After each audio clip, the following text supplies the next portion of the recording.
Pabalya niyang isinakay ang ginang sa kanyang sasakyan. Bago tinawagan ang sekretary para sabihin malate siya ng pasok. Ano ang gagawin mo sa akin at saan mo ako dadalhin? Tanong ni Josie, habang binubuksan ang pinto ng sasakyan, ngunit nakalock iyon. Nanay kita di ba? Nakakahiya naman kung iwan kita sa labas ng kumpanya at baka patuloy kang magkalat doon. Ihahatid nita sa impyernong iyong bahay. Nanlaki ang mga mata ni Josie at saka matigas na umiling. No, ibaba mo ako ngayon din. TSA, kapag hindi ka pa tumigil ay itapon kita sa ilog.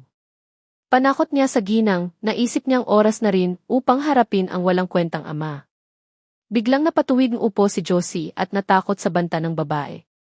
Sinasabi na nga ba at ikaw si Janine? Inirapan Janina ang ginang mula sa front mirror. Saan pala ang daan pa uwi sa inyo? Nagdududa ang tingin ni Josie sa babae at hindi ito sinagot. Kapag hindi mo sinagot ay ibaba na kita dito. Itinigil ni Janina ang sasakyan sa alaganganing lugar at wala gaanong nadaang sasakyan na pampubliko. Biglang natakot si Josie na bumaba ng sasakayan kaya napilitan siyang ibigay ang address sa babae. Nagdalawang isip na siya ngayon na ito nga si Janine. Ibang-iba din ang ugali nito at mukhang walang kinatatakutan. Pinigilan ni Janina ang malungkot nang makita ang tahanan. Bigla niyang na-miss ang ina na matagal nang namayapa. Pwede na ba akong bumaba? Inis na tanong ni Josie sa babae. Unlock muna ni Janina ang seatbelt saka ang lock sa pinto. Nauna siyang lumabas ng pinto kaysa ginang. Ano pa ang kailangan mo? Mataray na tanong ni Josie sa babae. Kanina lang ay halos mo akong unalis sa tabi mo. Ngayon ay halos ipagtulakan mo na ako gayong pinagbibigyan ko lang ang gusto mo. Hinatid kita hanggang dito sa bahay mo ng ligtas, wala man lang bang painom kahit tubig. Mukhang naaaliw sa ginang natura ni Janina. TSA, wag na tayong magplastikan pa at baka malason lang kita. Pananakot ni Josie sa babae. Kung hindi ka takot makulong then go ahead.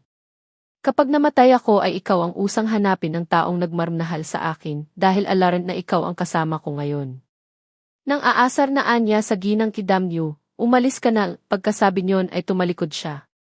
Sa halip na sundin ang ginang ay sinundan niya ito hanggang sa makapasok sa bakuran. Nagulat si Josie nang malingunan ang babae. Unalis ka na kung ayaw mong tumawag ako ng pulis at trespassing itong ginagawa no. Manang, nauuhaw ako. Kapag tumawag ka ng pulis ay malalaman din nila na sinugod mo ako sa kumpanya. Mukhang inosinte ang ngiting nakapaskil sa labi niya. Naikuyom ni Josie ang mga kamay at mukhang wala siyang laban sa babae sa pagkakataong ito. Maari din siya nitong kasuhan sa paninira niya kanina sa public place. Alam niyang gusto nitong gumanti sa pang-aabala niya kanina sa trabaho nito. Walang salitang tumalikod na siya at hinayaan itong makapasok sa bahay nila. Mabilis na iginala ni Janina ang tingin sa loob ng sala nang makapasok nice. Napaismid si Josie sa puna ng babae sa bahay nila. Sininyasan niya ang katulong na ilabas ang asawa niyang wala ng kwenta bago lumapit sa dalaga, ikuha lang ta ng mainom. Mumiti si Janina sa ginang sa katumango. Kahit hindi siya pinaupo ay umupo na siya sa mahabang sofa.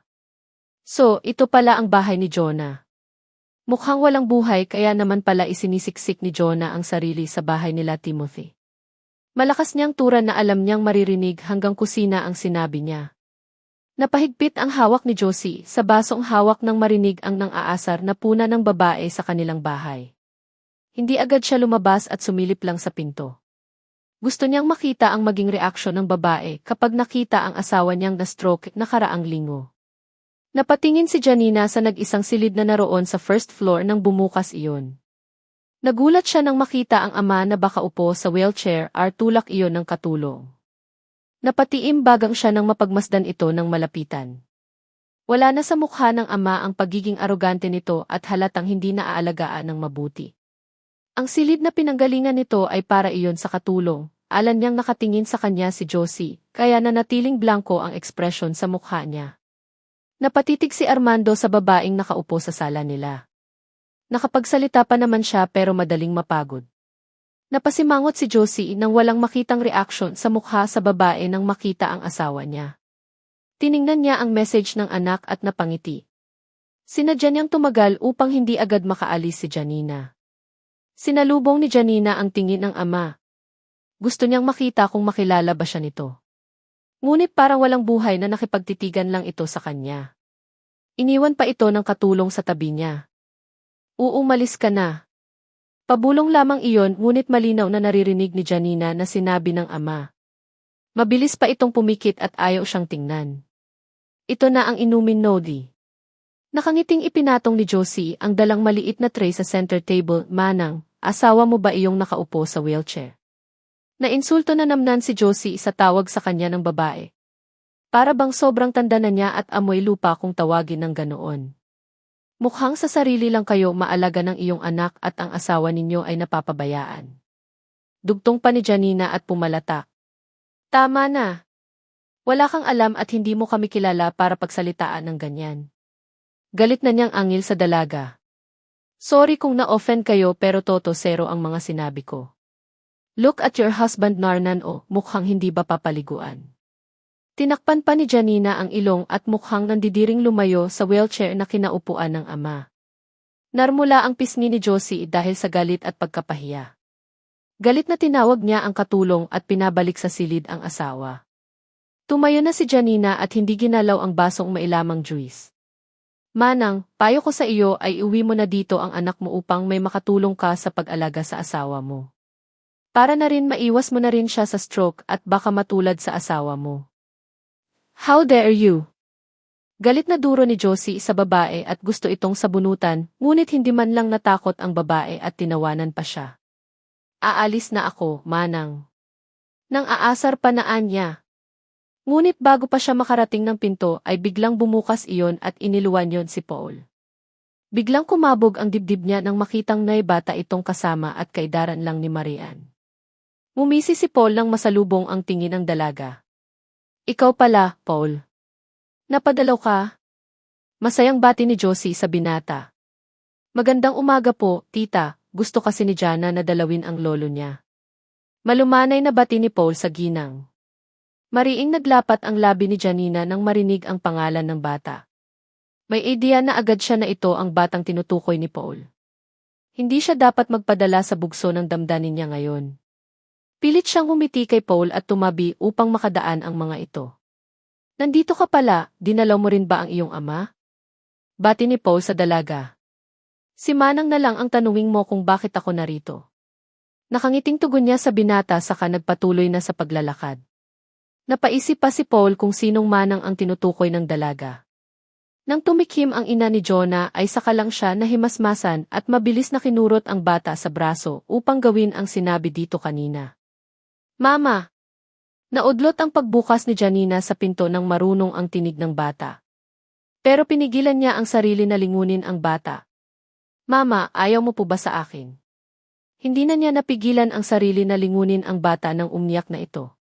Naawa siya dito at mukhang umiiyak ito hindi dahil sa kanya.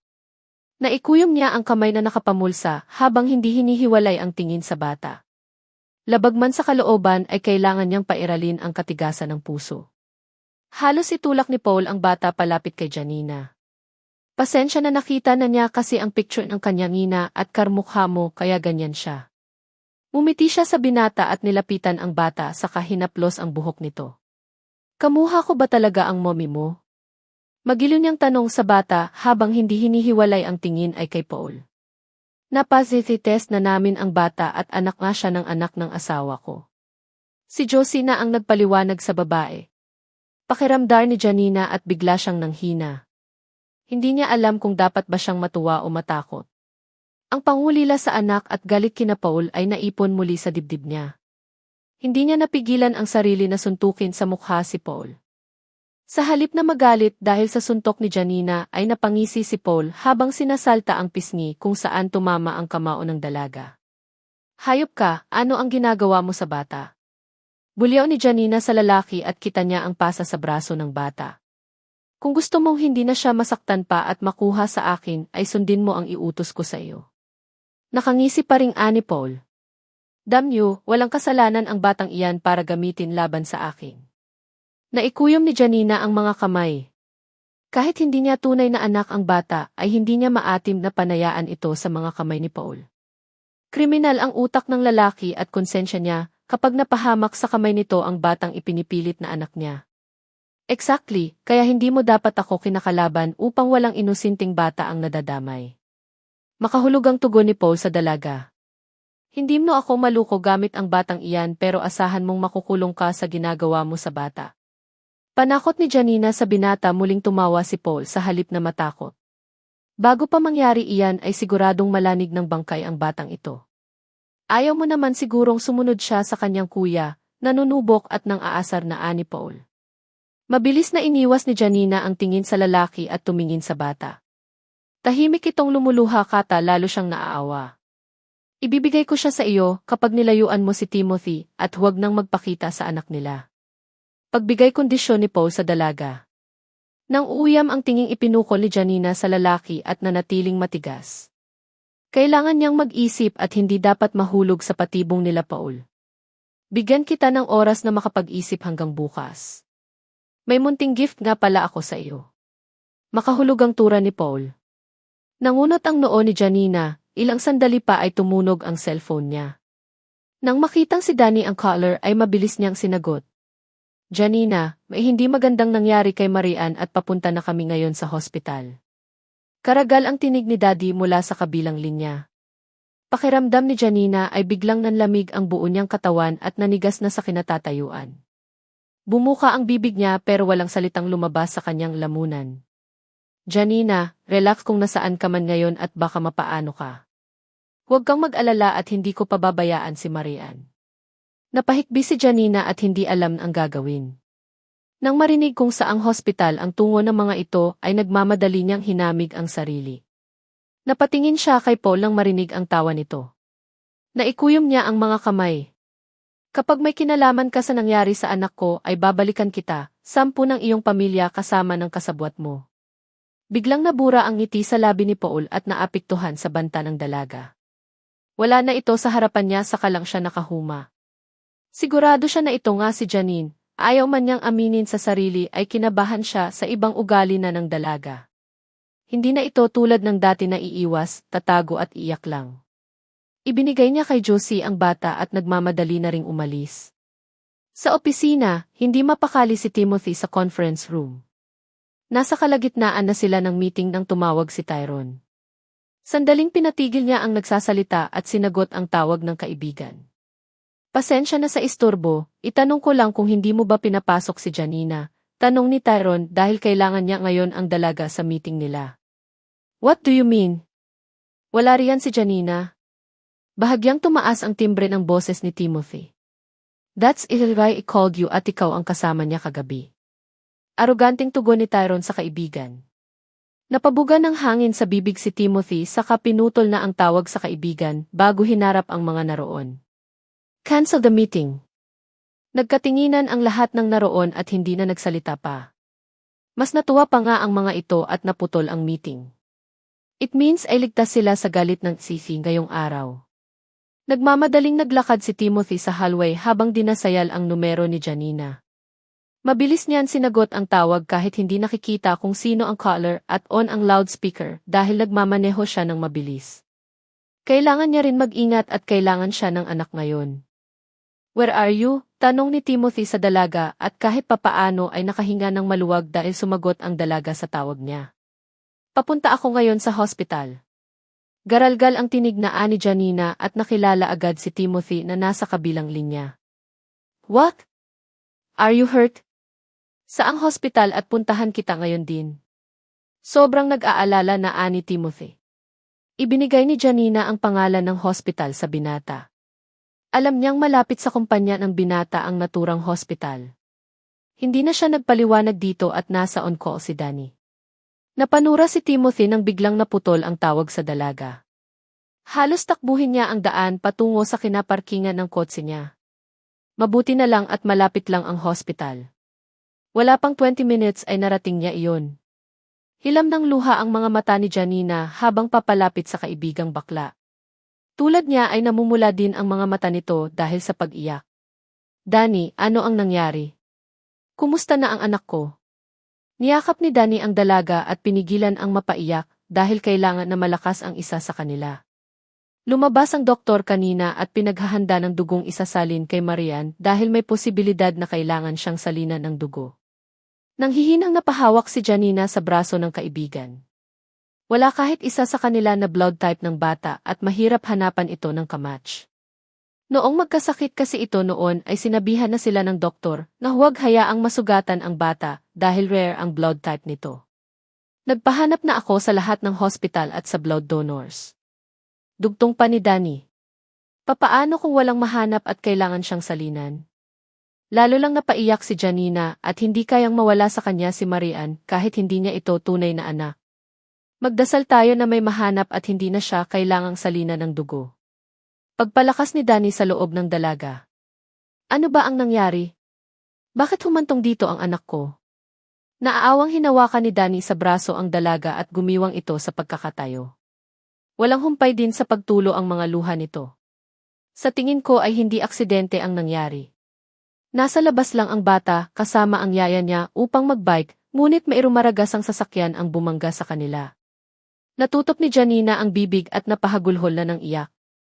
Ang liit pa ng anak niya para danasin ang hanoong aksidente. Hindi niya ma-imagine na banggain ng sasakyan ang katawan nito. Sinubukang protektalhan ng yaya niya ang bata, ngunit nahagip pa rin ito ng sasakyan ayon sa mga nakasaksi. Kumusta ang yaya niya? Nanghihinang tanong muli ni Janina. Naiiyak na umiling si Danny. Dead on arrival siya.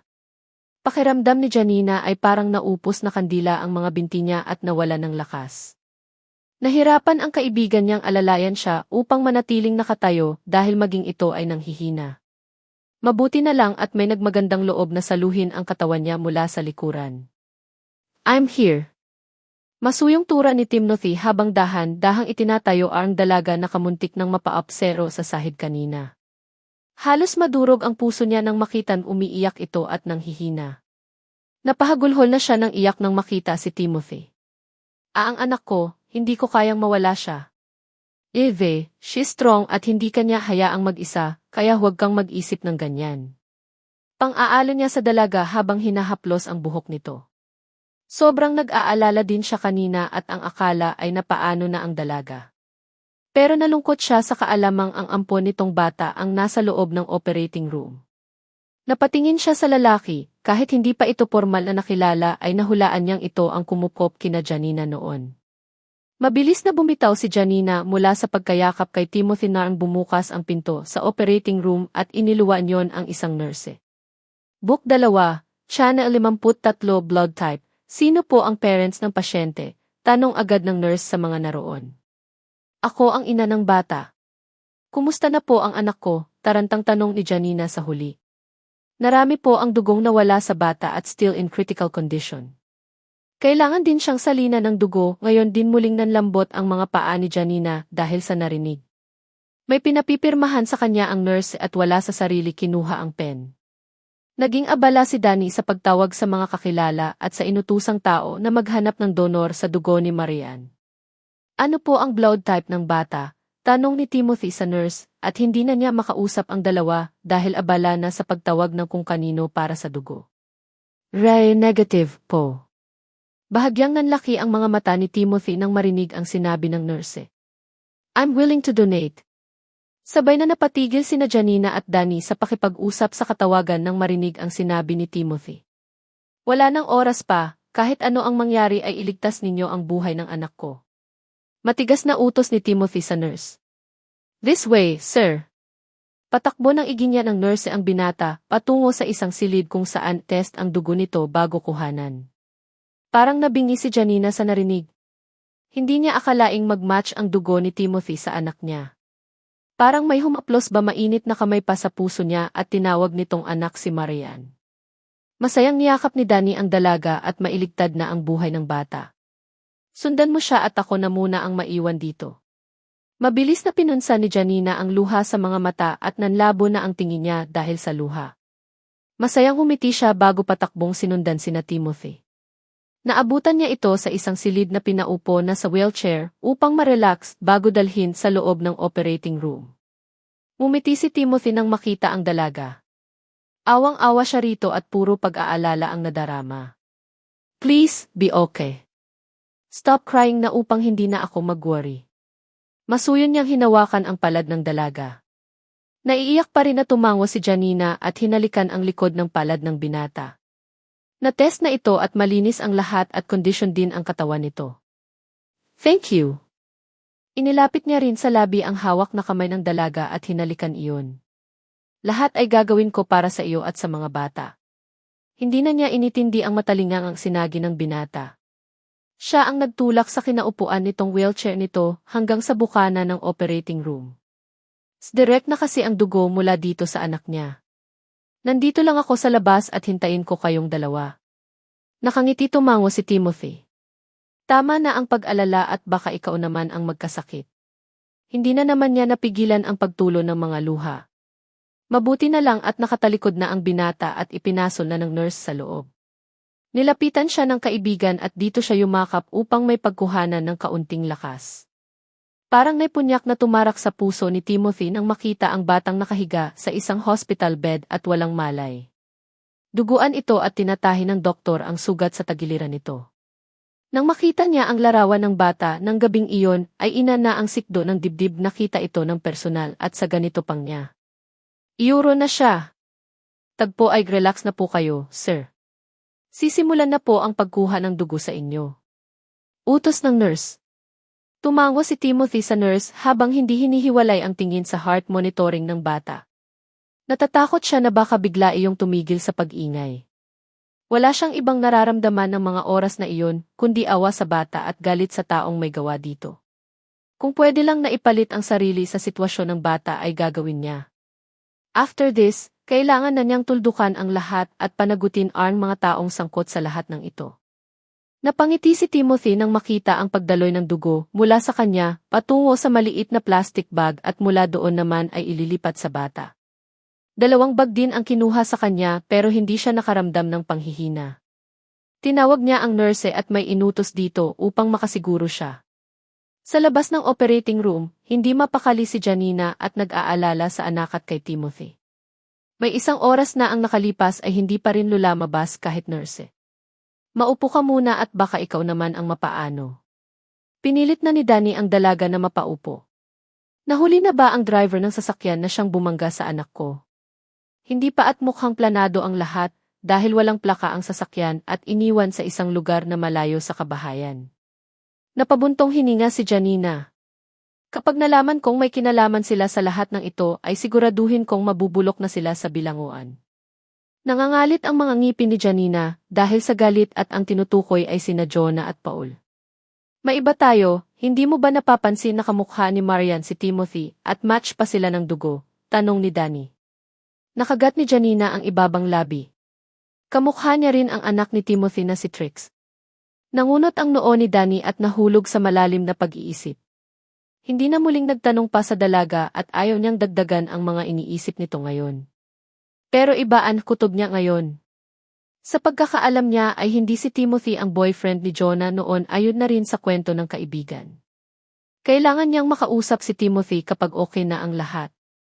Ilang sandali pa ay bumukas na ang operating room at unang lumabas ay si Timothy na tulak ng nurse ang kinaupo ang wheelchair.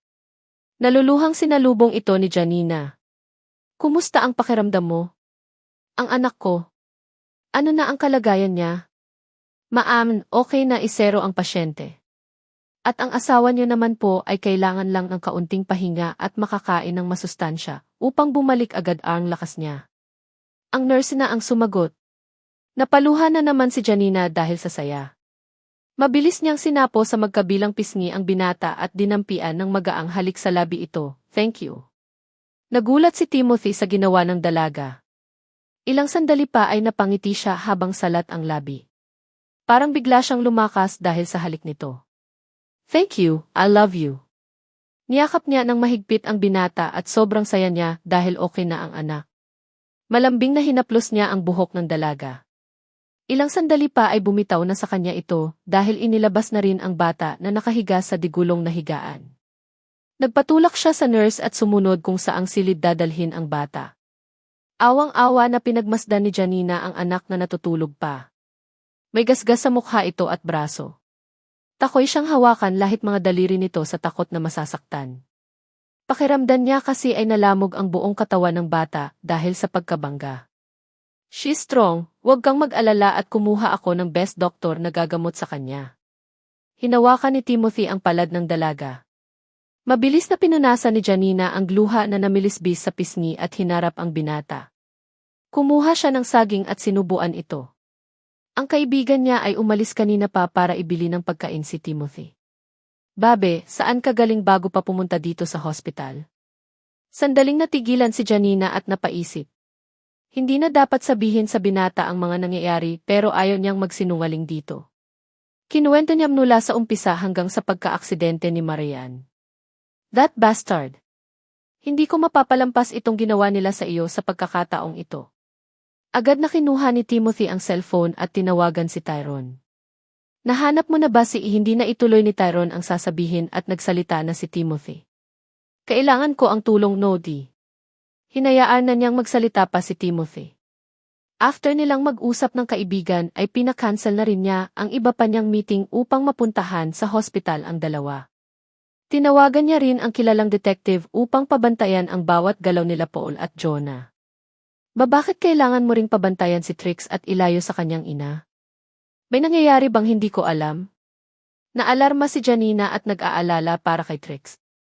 Napabuntong hininga si Timothy sa kahinawakan sa palad ang dalaga. Noong malaman ko na sinasaktan ni Jonah ang anak ko, ay nagduda ako, kaya pinag-test ko ang bata nang wala na siya. Biglang kumabog ang dibdib ni Janina at kinakabahang marinig ang sunod pang sasabihin ng binata. Tama nga ang hinala ni Ate Minch noon na hindi siya ang tunay na ina ni Trix. Napatukod ang kamay ni Janina sa gilid ng kama at parang bigla siyang nahilo sa narinig. Nahanap mo naghihi ang tunay niyang ina. Inabot ni Timothy ang palad ng dalaga at hinila ito palapit sa kanya. Niyakap niya ito sa baywang bago nagsalita. I'm sorry kung hindi ko agad sinabi sa iyo. Ang alin? Garalgal na ang tinig niya at pinigilan ang mapaiyak. First of all, unang kita ko pa lang sa iyo ay nagustuhan na kita. Confess ni Timothy sa dalaga. Paluhod siyang humarap sa binata upang magpantay sila nito. Napangiti siya nang makitang kabado ito. May tiwala ka sa akin, di ba? Kabadong tanong ni Timothy nang tumango ang dalaga ay nabawasan ang kabang nadarama. I truly love you. I know. Nakangiting tumango siya sa binata upang ma-encourage itong magsabi ng totoo. Nasabi ko noon na babalik ang tunay na ina ng anak ko upang naghiganti kaya hinayaan kong manatili sa bahay si Jonah. Tuluyang pumatak ang luha sa mga mata ni Janina habang sinasalubong ang matiim na mga titig ng binata sa kanya. Hindi pa man ito nasabi ang nais marinig ay may idea na siya. Kaya nang makita ko kung paano mo tingnan noon na Jonah at pagpupursigi mong maagaw ako sa kanya ay nagsimula na akong maghinala. Nagkaroon na ng tunog ang iyak niya at mahigpit na hinawakan ang kamay ng binata. Napaluha na rin si Timothy kaya tumingala muna siya bago nagsalita muli. Hindi ko agad sinabi sa iyo dahil gusto kong hayaan kang makapaghigante na ayon sa kagustuhan mo. Yumakap na siya sa binata habang umiiyak. Hindi totoong patay ang anak ko. Tikom ang bibig na tumango si Timothy habang sapo sa magkabilang pisngi ang dalaga.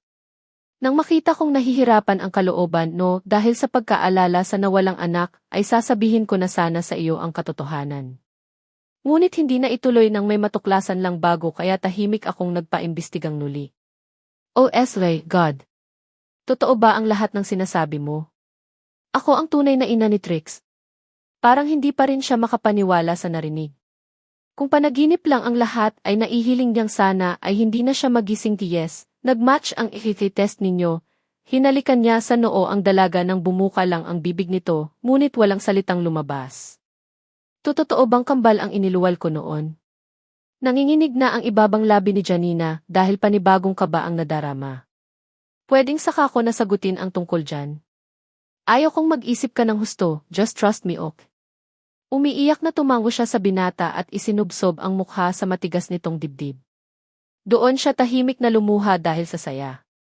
I'm sorry kung wala ako sa tabi mo noong kailangan mo ako at dumanas ng kalupitan sa mga kamay nila. Pangako, dobleng kabayaran ang sisingilin ko sa kanila. Tumango tabgo siya at kahit papaano ay kumakalma na siya. Mula ngayon ay hindi ka dapat lumakas mag-isa lalo na kung may kinalaman sa lalaking iyon. Huwag kang makinig gamit ang bata, okay? Hayaan mong ako ang kumilos. Napasinok si Janina bago tumango sa binata. Thank you. Salamat sa pag-unawa sa akin at tiwala na babalikan ko sila. Sa halip na sagutin ang dalaga ay mabilis niyang ginawara ng halik ito sa labi. Mula sa labas ng pinto ay napluha si Danny habang pinapanood ang dalawa. Masaya siya at sa wakas ay natagpuan na ng dalaga ang tunay na kaligayahan. Hindi nga siya nagkamali ng hinala kanina. Isa na lang ang kailangang maresobla at may tiwala siya na magagawa din iyon ni Timothy.